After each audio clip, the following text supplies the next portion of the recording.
আসসালামু আলাইকুম ওরহমতুল্লাহি বারাকাতুহু নাহমাদুহু ওয়া নুসাল্লি আলা রাসূলিল কারীম আম্মা বাদ। প্রিয় দর্শক শ্রোতা, দেশ ও বিদেশের যে যেখান থেকে আমাদের এই অনুষ্ঠানটি উপভোগ করছেন সকলকে জানাই দারুস সুন্নাত ইউটিউব চ্যানেলের পক্ষ থেকে আন্তরিক অভিনন্দন। প্রিয় দর্শক, আজকে আপনাদের সম্মুখে একটি গুরুত্বপূর্ণ বিষয় নিয়ে আলোচনা করতে চাই। তা হলো যে ইসলামের ইতিহাসে হযরত মুআবিয়া রাদিয়াল্লাহু তাআলা আনহু এর গুরুত্ব ও মাহাত্ম্য সম্পর্কে। হযরত মুআবিয়া রাদিয়াল্লাহু তাআলা আনহু তিনি ছিলেন একজন জলিলুল কদর সাহাবী। রাসূল পাক সাল্লাল্লাহু আলাইহি সাল্লামের খেদমতে থেকে যে সকল সাহাবী ওহী লেখার গুরুত্বপূর্ণ ভূমিকা পালন করেছেন তাদের মধ্যে হযরত মুআবিয়া রাদিয়াল্লাহু তাআলা আনহু তিনি ছিলেন অন্যতম। অথচ এই মহান সাহাবী তাকেও একদল সমালোচকরা সমালোচনার হাত থেকে রেহাই দেয়নি, অর্থাৎ তার নির্দ্বিধায় সমালোচনা করেছে।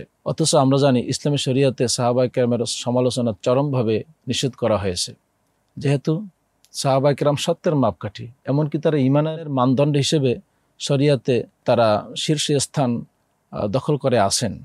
সাহাবায়ে কেরাম তারা উম্মতের মধ্যে শ্রেষ্ঠ মানুষ, তাদের ঈমানকে আল্লাহ তাআলা মানদণ্ড হিসেবে নির্ধারণ করেছেন। কারণ আল্লাহ পাক বলেছেন, ফাইন আমানু বিমিসলি মা আমানতুম বিহি ফাকাদ ইহতাদাও।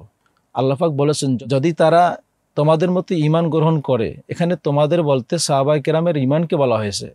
তো সাহাবায়ে কেরামের মতো তারা যদি ঈমান গ্রহণ করে তাহলে তারা সুপথ প্রাপ্ত হবে। এখানে সাহাবায়ে কেরামের ঈমানকে আল্লাহ পাক মানদণ্ড হিসেবে নির্ধারণ করেছেন।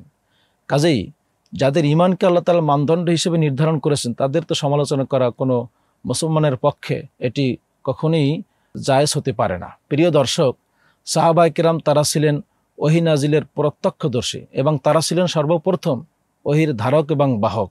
সাহাবায়ে কেরামের প্রতি মানুষের যদি শ্রদ্ধা না থাকে তাহলে দ্বীন ও ঈমানের মূল বুনিয়াদ ধ্বংস হয়ে পড়বে, এতে কোনো সন্দেহ নেই। প্রিয় দর্শক, আমাদের দেশে একদল সমালোচক রয়েছে যারা হযরত মুআবিয়া রাদিয়াল্লাহু তাআলা আনহুর সমালোচনা করে থাকে নির্দ্বিধায়, অথচ তার ব্যাপারে এত অসংখ্য পরিমাণ হাদিস রয়েছে যার দ্বারা প্রমাণিত হয় যে তার ব্যাপারে সমালোচনা তো দূরের কথা, তার ব্যাপারে একটু সামান্যতম সন্দেহও করা যাবে না। কারণ মুআবিয়া রাদিয়াল্লাহু তাআলা আনহুর ব্যাপারে রাসূল আকরাম সাল্লাল্লাহু আলাইহি সাল্লাম দোয়া করেছেন। তিনি বলেছেন, আল্লাহুম্মা জাআলহু হাদিয়াম মাহদিয়্যাম ওয়াহদি বিহি, যে হে আল্লাহ, আপনি মুআবিয়াকে সুপথ প্রাপ্ত এবং পথ প্রদর্শক হিসেবে নির্ধারণ করুন এবং তার দ্বারা মানুষদেরকে পথ দেখান। এভাবে রাসূল পাক সাল্লাল্লাহু আলাইহি সাল্লাম তাকে হেদায়েতের মানদণ্ড হিসেবে নির্ধারণ করেছেন, যে তার দ্বারা মানুষ হেদায়েত প্রাপ্ত হবে। তা আল্লাহ রসুল যাকে হেদায়েত প্রাপ্ত হিসেবে দোয়া করেছেন, তার সমালোচনা একজন মোমেন কিভাবে করতে পারে? এটা কখনই কল্পনাও করা যেতে পারে না। হযরত মুআবিয়া রাদিয়াল্লাহু তাআলা আনহুর বাবা, তার নাম হলো আবু সুফিয়ান। আবু সুফিয়ান রাদিয়াল্লাহু তাআলা আনহু যখন ইসলাম কবুল করলেন, রাসূল আকরাম সাল্লাল্লাহু আলাইহি সাল্লাম তিনি খুব খুশি হলেন। খুশি হয়ে তখন তিনি বললেন যে আবু সুফিয়ানের ঘরে যে সমস্ত মানুষ আশ্রয় গ্রহণ করবে তাদেরকে নিরাপত্তা দেওয়া হলো। এভাবে রাসূল পাক সাল্লাল্লাহু আলাইহি সাল্লাম আবু সুফিয়ান রাদিয়াল্লাহু তাআলা আনহু এর প্রশংসা করেছেন। হযরত মুআবিয়া রাদিয়াল্লাহু তাআলা আনহু তিনি ইসলাম গ্রহণ করার পর থেকে রাসূল পাক সাল্লাল্লাহু আলাইহি সাল্লামের খিদমতে আত্মনিয়োগ করেন এবং কোরআন শরীফ নাজিলের শেষ পর্যন্ত তিনি ওই লেখকের কাজে নিজেকে নিয়োজিত রাখেন। হযরত মুআবিয়া রাদিয়াল্লাহু তাআলা আনহুকে আল্লাহর নবী এভাবে দোয়া করেছেন, আল্লাহুম্মা আল্লিম মুআবিয়াতাল কিতাবা ওয়াল হিসাবা ওয়া কিহিল আযাবা। কত সুন্দর দোয়া তিনি করেছেন। তিনি বলেছেন, হে আল্লাহ, আপনি মুআবিয়াকে কিতাব শেখান এবং হিসাবের জ্ঞান শেখান এবং তাকে জাহান্নামের আগুন থেকে রক্ষা করুন। এভাবে আল্লাহর নবী হযরত মুআবিয়ার জন্য দোয়া করেছেন। একবার হযরত মুআবিয়া রাদিয়াল্লাহু তাআলা আনহু রাসূল আকরাম সাল্লাল্লাহু আলাইহি সাল্লামের জন্য উজুর পানি এনে দিয়েছিলেন। আল্লাহর নবী তিনি উজু করলেন। উজু করার পরে তিনি বললেন, হে মুআবিয়া, তুমি যখন দেশের শাসক হবে, যখন তোমার হাতে দেশ শাসনের ভার তোমার হাতে অর্পিত হবে, তখন তুমি ইনসাফ কায়েম করবে এবং আল্লাহ তাআলাকে ভয় করবে। এখানে রাসূল আকরাম সাল্লাল্লাহু আলাইহি সাল্লাম তার ব্যাপারে ইঙ্গিত দিয়েছেন যে তিনি একসময় দেশের শাসক হবেন এবং তিনি ইনসাফ কায়েম করবেন এবং আল্লাহ তাআলাকে ভয় করবেন। সে ব্যাপারে তিনি আল্লাহর কাছে তার জন্য দোয়া করেছেন। প্রিয় দর্শক, একবার হযরত মুআবিয়া রাদিয়াল্লাহু তাআলা আনহু তিনি রাসূল আকরাম সাল্লাল্লাহু আলাইহি সাল্লামের সাথে কোনো এক সফরে সওয়ারির উপরে নবীজির পিছনে বসা ছিলেন। কিছুক্ষণ পরে আল্লাহ নবী বললেন, হে মুআবিয়া, তোমার শরীরের কোন কোন অংশ আমার দেহের সাথে মিশে আছে? তখন হযরত মুআবিয়া রাদিয়াল্লাহু তাআলা বললেন, ইয়া রাসূলুল্লাহ, আমার পেট এবং বক্ষ আপনার গায়ের সাথে, আপনার দেহের সাথে মিশে আছে। তো এই সৌভাগ্য তার হয়েছে। তখন রাসূল আকরাম সাল্লাল্লাহু আলাইহি সাল্লাম তার জন্য দোয়া করেছেন যে আল্লাহুম্মা ইমলাহু ইলমা ইয়া রাব্বাল আলামিন, এই যে মুয়াবিয়ার পেট এবং বক্ষ আমার গায়ের সাথে মিশে আছে, হে আল্লাহ, তুমি তার পেট এবং বক্ষ এই দুই স্থানকে ইলম দ্বারা পরিপূর্ণ করে দাও।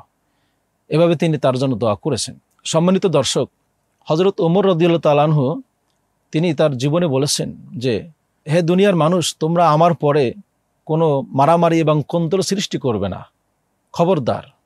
তবে হ্যাঁ, তোমরা যদি আমার পরে কোনো কোন্দল বা মারামারি বা দ্বন্দ্ব ফাসাদ সৃষ্টি করো, তাহলে সিরিয়াতে আমার এক গভর্নর রয়েছে যার নাম হলো মুয়াবিয়া। সে মুয়াবিয়া তোমাদেরকে অবশ্যই শায়েস্তা করবে এবং শাস্তি প্রদান করবে। এখানে হযরত ওমর রাদিয়াল্লাহু তাআলা তিনি হযরত মুয়াবিয়া রাদিয়াল্লাহু তাআলার প্রতি তার কত সুন্দর একটি সুধারণা ছিল। একজন বিশিষ্ট তাবী হযরত ইব্রাহিম বিন মাইসারা রহমতুল্লাহ আলাই তিনি তার জীবনে বলেছেন যে আমি হযরত ওমর বিন আব্দুল আজিজ রহমতুল্লাহ আলাইকে কোনোদিন কোনো মানুষকে দৌড়া মারতে দেখিনি, তবে আমি একদিন তাকে দৌড়া মারতে দেখেছি যে এক লোক হযরত মুয়াবিয়া রাদিয়াল্লাহু তাআলা এর সমালোচনা করেছিল। এই সমালোচনার দায়ে তিনি ওই লোকটাকে দৌড়া মেরেছিলেন। তাহলে বোঝা গেল ওই সময় তার ব্যাপারে যারা সমালোচনা করেছে এটা অত্যন্ত নিন্দনীয় কাজ ছিল এবং এই সমালোচকদেরকে তখন কঠিন শাস্তি প্রয়োগ করা হতো।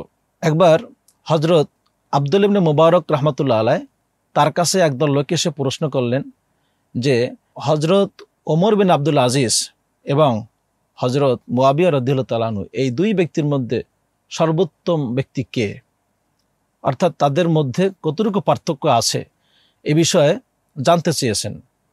তো ওমর বিন আব্দুল আজিজ তিনি কিন্তু একজন তাবী ছিলেন এবং হযরত মুয়াবিয়া রাদিয়াল্লাহু তাআলা তিনি কিন্তু সাহাবী ছিলেন। তো এই পার্থক্যের ব্যাপারে প্রশ্ন করার পরে হযরত আব্দুল্লাহ ইবনে মুবারক রহমতুল্লাহ আলাইহি তিনি রাগে উত্তেজিত হয়ে গেলেন যে কার সাথে কিসের তুলনা, একজন তাবী এবং একজন সাহাবী, এর মধ্যে কখনোই তুলনা হতে পারে না। তো তখন তিনি বললেন যে দেখো, হযরত মুয়াবিয়া রাদিয়াল্লাহু তাআলা তিনি যে রাসূল আকরাম সাল্লাল্লাহু আলাইহি সাল্লামের সাথে যে যুদ্ধে বা জিহাদের ময়দানে গমন করেছেন, সেই জিহাদের ময়দানে গমন করতে গিয়ে হযরত মুয়াবিয়ার নাকের ছিদ্র দিয়ে যে বাতাস প্রবাহিত হয়েছে এবং সেই বাতাসের সাথে যে ধুলাবালি ছড়িয়ে পড়েছে, এই ধুলাবালির মর্যাদাও ওমর বিন আব্দুল আজিজের চাইতেও 1000 গুণ বেশি। তো এই সমস্ত হাদিস থেকে আমরা সহজে অনুমান করতে পারি যে হযরত মুয়াবিয়া রাদিয়াল্লাহু তাআলা তিনি কত বড় সম্মানের অধিকারী একজন সাহাবী ছিলেন। অথচ তার ব্যাপারে আজকে বর্তমান সমাজে একদল সমালোচক তারা সমালোচনা করতে মোটেও দ্বিধাবোধ করে না। সমালোচনা করার ব্যাপারে তো কোনো নির্দেশ কোরআন হাদিস কোথাও আসেনি। কোরআন হাদিস থেকে যত নস পাওয়া যায়, দলিল পাওয়া যায়, দলিলের আলোকে এটাই প্রমাণিত হয় সাহাবা কেরামের সমালোচনা তো দূরের কথা, তাদের ব্যাপারে সুধারণা রাখতে হবে, এটাই হলো শরীয়তের নির্দেশ। আল্লাহ তাআলা আমাদের সকলকে বর্তমান জমানার এই সকল ফিতনা থেকে মুক্ত রাখুন, আমিন।